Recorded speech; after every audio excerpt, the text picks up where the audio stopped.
He is the sword of heaven, the commander of the celestial armies, and the one who cast Lucifer down. Demons flee at the sound of his name, and when the final battle comes, it will be he who stands at the front lines. Today, we're exploring the question, why is Archangel Michael so feared? Michael is more than an angel. He's a commander, a guardian, a warrior. As the prince of the heavenly host, he leads an army not for conquest, but to uphold order, standing against the forces that seek to disrupt it.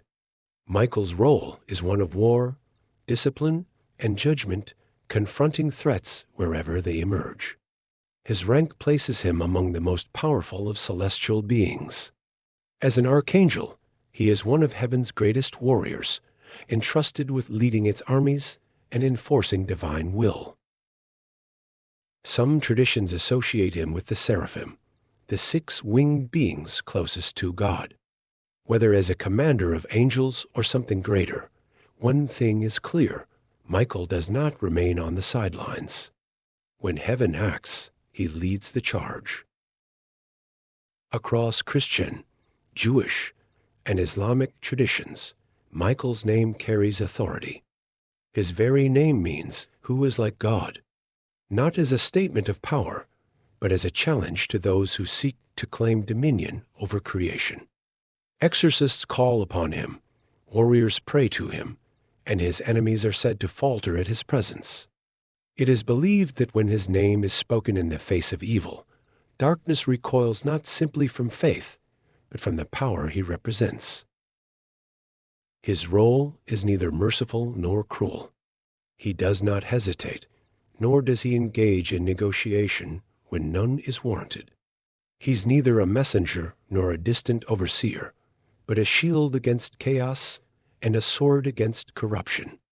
And that is why, when war threatens the balance of heaven, there is no angel the forces of darkness fear more.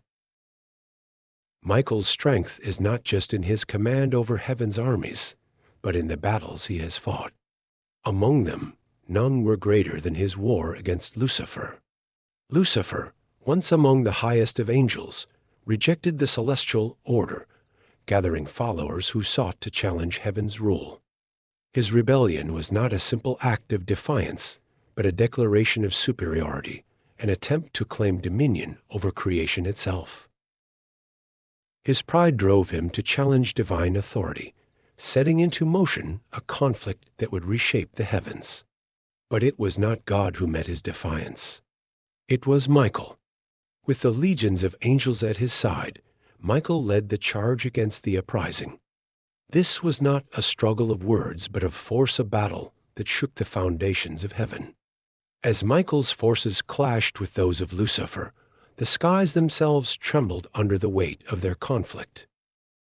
The rebellion was fierce, but Michael fought without hesitation, his command unwavering. Lucifer, once radiant and powerful, was outmatched. His blade tore through the rebel host, and with each strike, the insurrection collapsed.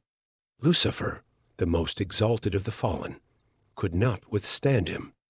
Michael did not simply defeat him. He cast him down, stripping him of his former status and ensuring he would never again pose a threat to the order of Eve. Though Lucifer was overthrown, his influence did not disappear. Many traditions hold that Michael remains his greatest adversary, the force that keeps his power from spreading unchecked.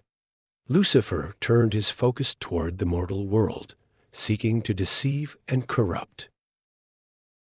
Yet at every turn, Michael is the one invoked to drive him back, the warrior called upon in moments of crisis, the shield against his influence.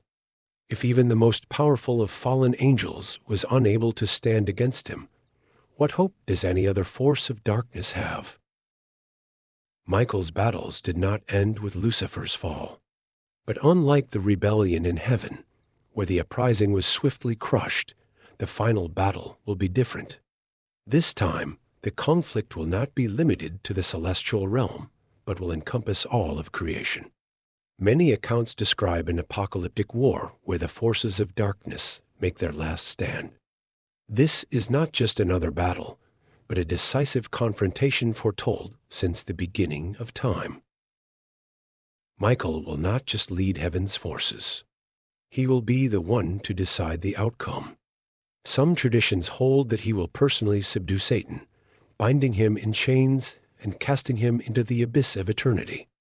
His role is not just that of a warrior, but of an instrument of final judgment. His purpose in the end times extends beyond battle. Unlike previous conflicts, where he wielded his sword against armies of rebels, his final duty will go further. Michael is also seen as a figure of judgment, the one who weighs the souls of the dead, measuring their deeds and determining their fate. He's no longer only a defender. He becomes the ultimate arbiter of justice. Some depictions show him carrying a celestial scale, balancing righteousness and sin. Those who stand before Michael do so knowing that his verdict is final. He is not like guardian angels who guide and comfort. Michael does not come to offer second chances, nor does he enter the battlefield to shift an uncertain war. The time for mercy will have passed. He does not fight for the possibility of victory. He fights to bring the final reckoning. To the faithful, his presence is the assurance that heaven's triumph is inevitable. To the wicked, he is the force that ensures they will never rise again. Michael is far from the gentle, ethereal figure often associated with angels. He is a warrior, a being of immense power whose presence commands rather than comforts. Unlike angels of mercy or guidance, Michael exudes an overwhelming intensity, one that demands obedience. He does not watch from a distance. He enforces the order of heaven with unwavering authority. He is almost always depicted as armed for battle. Many accounts describe him wielding a flaming sword, a weapon said to cut through corruption itself.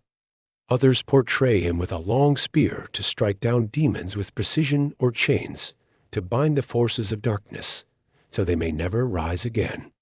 These are not just symbols. They are tools of war, each serving a purpose in its eternal struggle against chaos. His appearance reflects his nature. Many traditions describe him as an awe-inspiring figure, radiating light so powerful it blinds those who look upon him. Clad in celestial armor, he shines with an intensity that is both magnificent and terrifying. Some say that those who encounter him experience overwhelming fear, unable to move under the weight of his presence. To those who oppose him, he's not just a warrior. He's the embodiment of judgment. Michael's role shifts across different locations, but his power and command remain constant. In Christianity, he is the supreme commander of heaven's armies, the one who cast Lucifer down and who will lead the final battle against evil. His role as warrior is unparalleled. He does not merely defend. He secures victory. In Islam, he's known as Michael, the archangel associated with the elements, sustenance, and divine rewards. Some interpretations suggest that he controls the forces of nature itself, maintaining balance in the world. Unlike Gabriel, the messenger, or Israfil, the angel of the final trumpet, Michael's power is tied to the fundamental workings of existence. In Judaism, he is the protector of Israel, a guardian against demonic forces, and the one who intercedes on behalf of the righteous. He's described as the great prince who watches over God's people, shielding them from supernatural threats. Some accounts also associate him with guiding souls to the afterlife, ensuring only the worthy pass through the gates of heaven. While Michael is known as a protector, there are also stories where he brings fear even to mortals. Some accounts depict him as not only a warrior, but as an executioner of divine judgment. In times of great sin, Michael is said to be the one who delivers punishment. Legends describe him as the one who ends the lives of the wicked, ensuring they receive the full weight of justice. In these stories, there is no offer of repentance, only judgment. So then, why is Michael so feared? He is heaven's mightiest warrior, the unyielding force that stands between order and chaos. He does not bargain, nor does he waver in the face of opposition. When Lucifer defied the heavens, it was Michael who led the charge. When the last war begins, it will be Michael who stands at the front, ensuring that darkness does not prevail. But fear of Michael is not rooted in cruelty or vengeance. He does not seek to destroy for the sake of destructio. He enforces judgment, upholds order, and ensures that no threat goes unanswered. To those who call upon him, he is a protector. To his enemies, he is the force that ends the battle before it begins. His name has been spoken in prayers for centuries, not just as a plea for protection, but as a declaration of strength.